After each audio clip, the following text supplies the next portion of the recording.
Ayan, magandang umaga po. It's January 18, 2026. So meron lang po tayong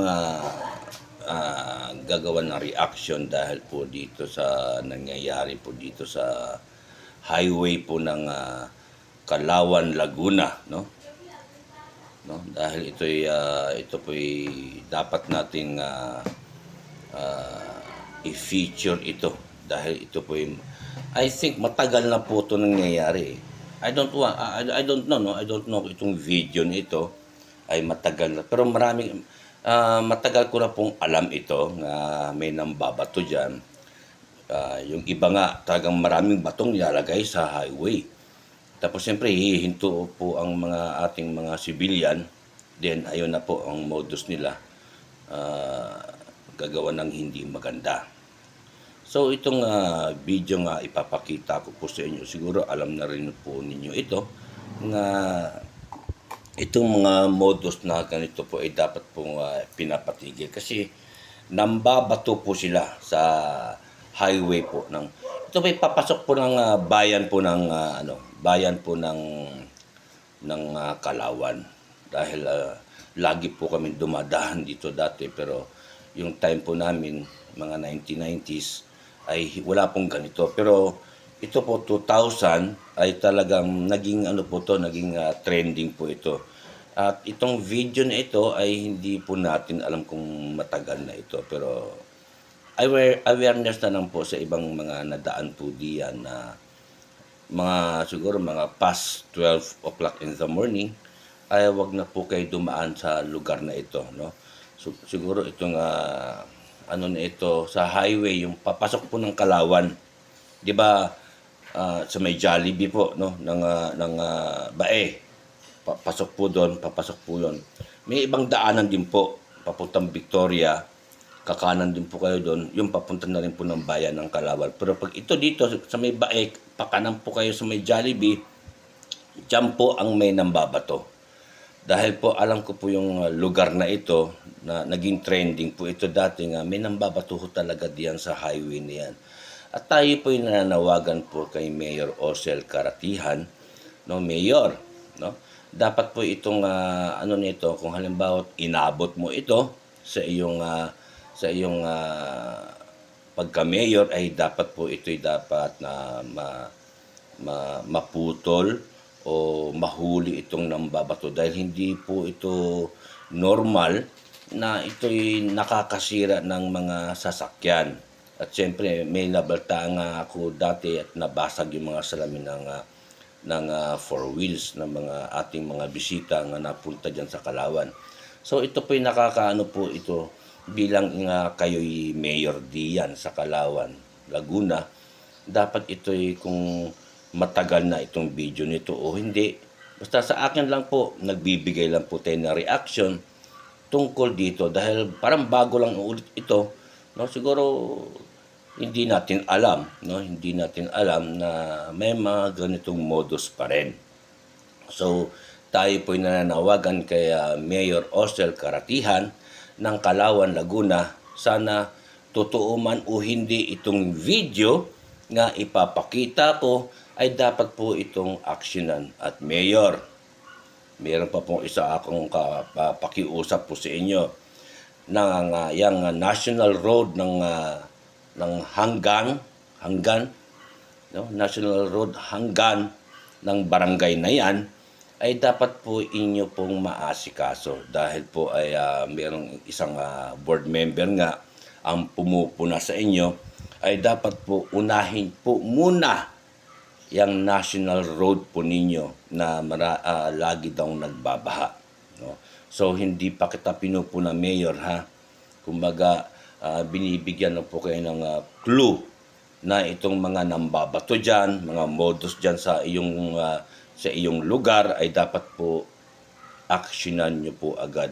At yung mga proyekto, Mayor, wag mong questionin. Ikaw ang dapat walang karapatan questionin ang mga board member. Kasi karapatan po nila pumuna sa isang mayor o congressman na pupuna sa mga lahat ng proyekto ng gobyerno dahil po sila ay taong gobyerno, taong gobernador. Hawak po sila ni Governor Sol Aragones. Sila po ang tagapagmasid.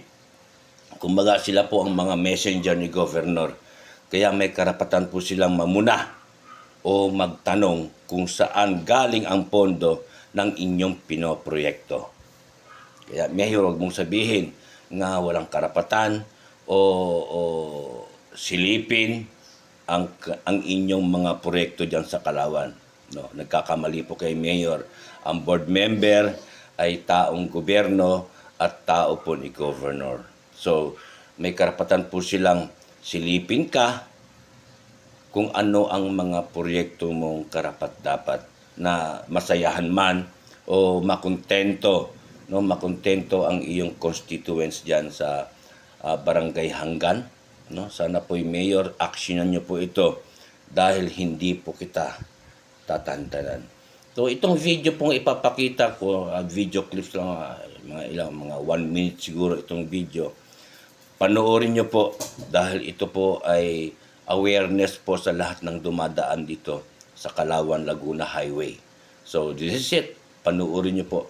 Pero before niyo po panoorin ay ako po humihingi ng konting tulong po ng kahit lang konting likes, share at paki-subscribe na rin po, no.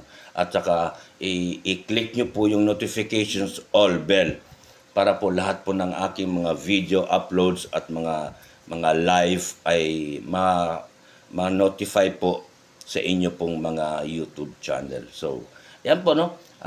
Tayo naman po ay hindi po tayo one-sided, no. Sinasabi nila si Sumbungan Channel o Dan the Defender ay one-sided. Tayo po'y pumupuna. Tayo po'y political vlogger. Siyempre, hindi po sinasabing one-sided. Siyempre, pupunahin natin ang mga politikong may questionable ang kanilang mga proyekto. Hindi po tayo one-sided sa ano. Dahil sino ba ang nakakaupo? Sino ba ang nakaupo? Siyempre, yun ang ating pupunahin.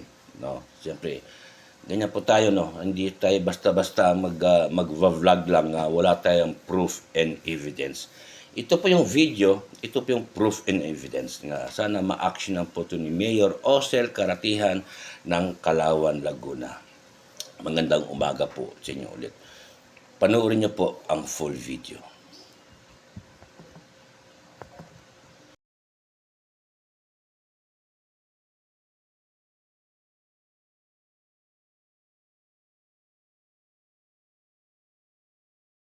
Tayo for awareness, panoorin po natin itong video na to.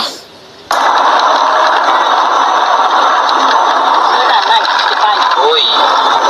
Ito pa ako yung... Ay, kabayo mo. Jesus Christ! Mas pa na. Oh my God. Kaya kung makikita nyo dito sa video na to, may nakaharang na maliit na puno.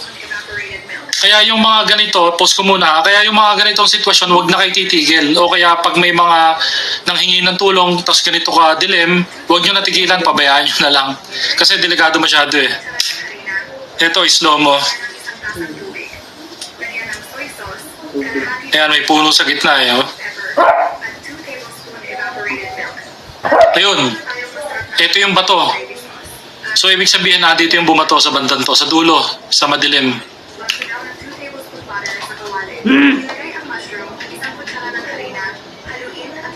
So yun po, doble ingat tayo. Sana po pakishare itong video na to para awareness lang din do sa mga nabiyahe dito sa Nagcarlan, Kalawan Road sa bandang to. At doble ingat po tayo lalo na sa mga riders kasi nakamotor lang, isang bato sa atin, tamaan tayo. Hindi natin alam ang mga mangyayari. Kaya yun, sana po ma-actionan na rin to itong nangyaring to sa Nagcarlan, Kalawan Road. So yun lang po, awareness lang po. Ingat po tayo.